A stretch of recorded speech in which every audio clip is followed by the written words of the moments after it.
In the last lesson, we saw that magnetic field is produced by a moving charge, and not only that, when a moving charge or a current is in a magnetic field, there's a force on the wire.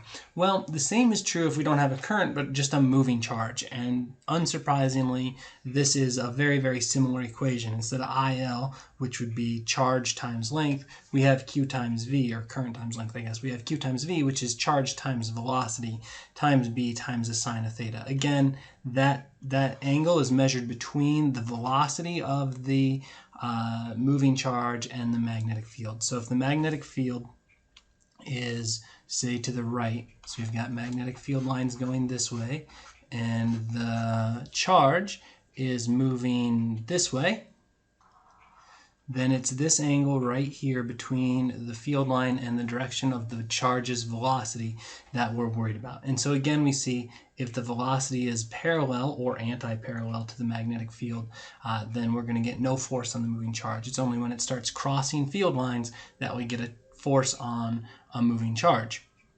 And again, the direction is given by the right-hand rule. You point your fingers in the direction of the velocity, you curl your fingers in the direction of the magnetic field, and your thumb points in the direction of the force.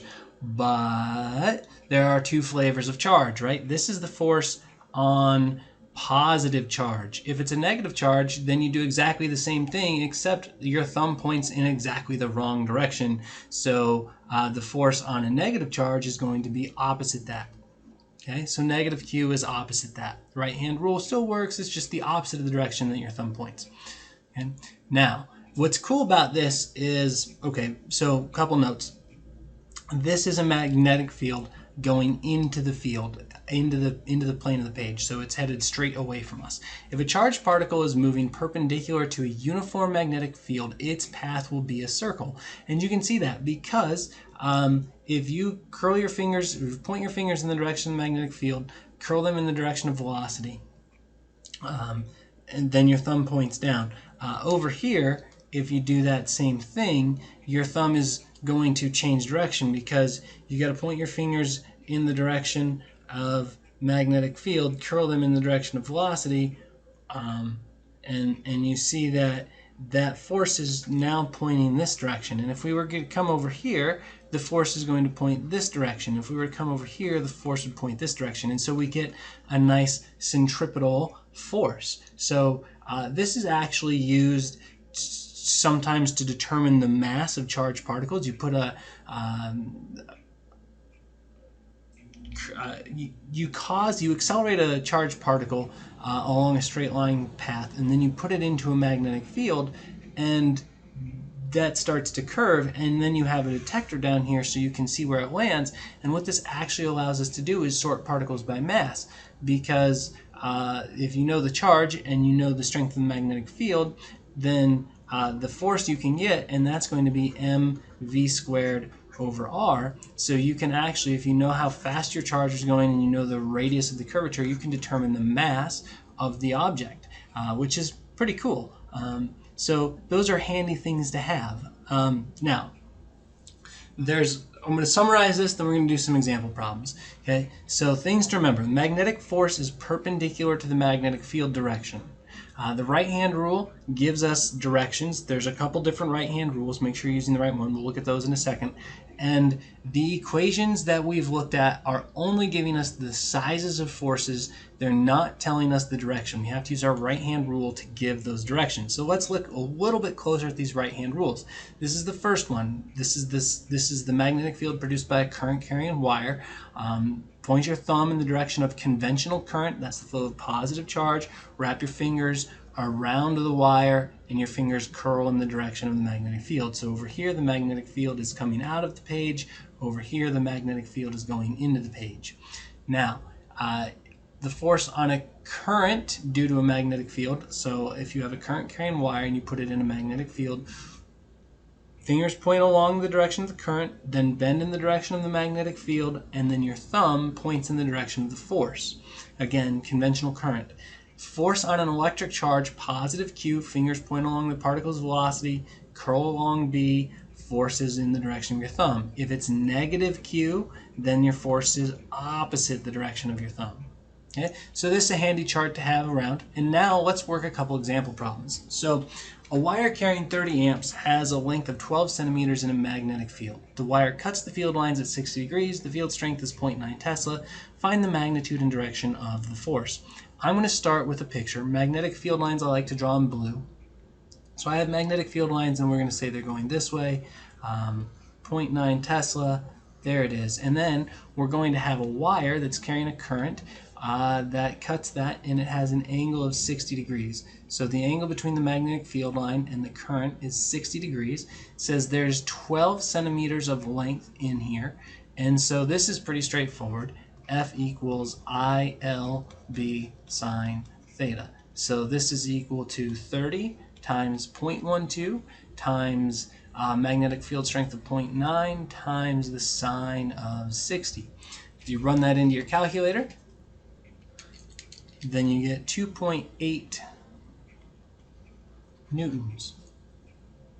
Okay, so fairly straightforward example problem. Let's look at one that's a little bit more fun.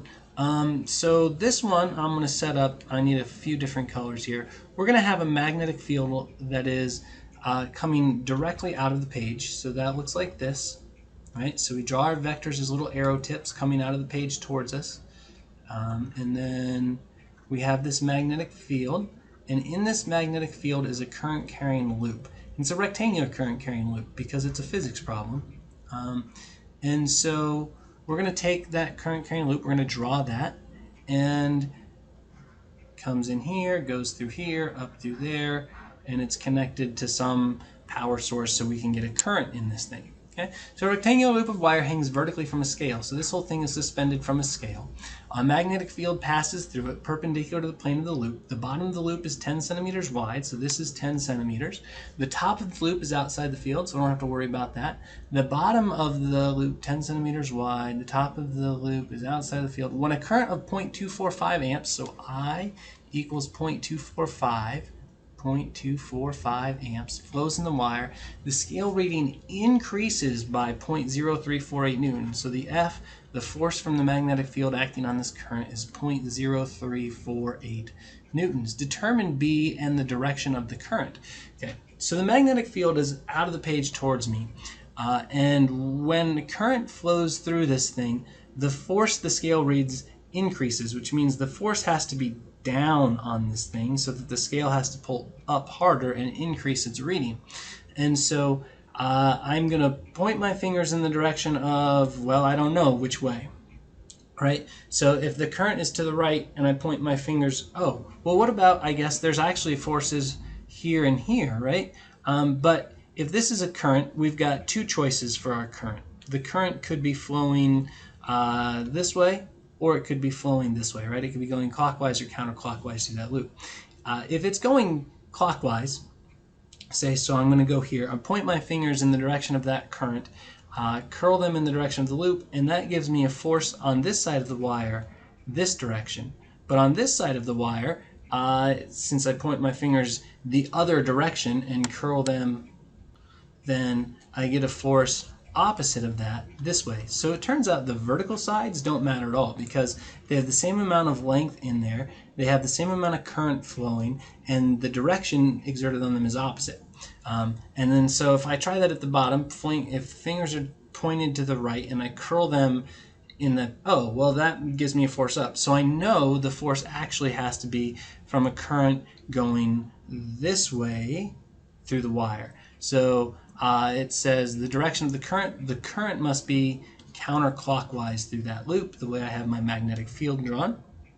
And so current is this way, and this way to get the force to be down. And then all I have to do is find B. Well, if F equals ILB sine theta, the theta here is 90 degrees because the current's this way, magnetic field, so if we have a top-down view of this, current's this way, magnetic field is that way. Well, I guess it'd be that way, but either way, this is a 90-degree angle. So I have I, 0.245 times L, which is 0.1, times B, which I don't know, is equal to F, which is 0.0348. And so all I've got to do is solve this for B. So 0.0348 divided by 0.245 divided by 0.1 is 1.42 Tesla. B equals 1.42 Teslas. One more example problem. So we've done this on current carrying wire. Now let's do this with just a charge. Doesn't change a whole lot. We just have a slightly different equation.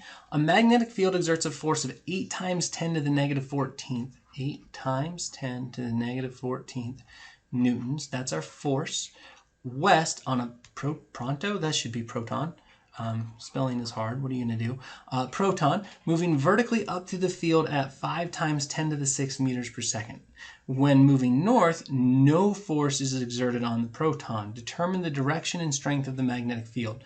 All right, so remember we're working in 3 dimensions. And so if I have north this way and west this way and east this way and west this way and east this way and south this way, then solving this problem, we know that when moving north, no force is exerted on the proton. So when it moves this way, there's no force, which means the magnetic field also has to be in the north-south direction, but we don't know yet if it's pointed north or south. So our magnetic field is also this way now, or this way. We just got to decide, is it north-south? Which way is that magnetic field going? And so then we got to think about this. It says magnetic field exerts a force to the west on a proton moving vertically through the field. And so now to draw that current moving vertically through the field, I'm going to take this and I'm going to have that thing coming this way, right? And so I point my fingers in the direction of the charge and I'm going to curl them, and then I want my thumb to point west. And in order for my thumb to point west, and let's see, so I've got my fingers pointed towards me in the direction of that charge, and then I curl my fingers, but in order for that to happen, so that my thumb points west, I have to hold my hand so that the magnetic field is going north. So the magnetic field has to be going to the north. So I've got the direction. Magnetic field, B is north. And then the strength of the magnetic field, well, F equals QVB sine theta. This is the sine of 90. Sine of 90 is 1, so don't have to worry about that. F is 8 times 10 to the negative 14th. Q is 1.6 times 10 to the negative 19th, because it's a proton. Charge of a proton, charge of an electron are both 1.6 times 10 to the negative 19th. V is 5 times 10 to the 6th. And so all I have left to find is B.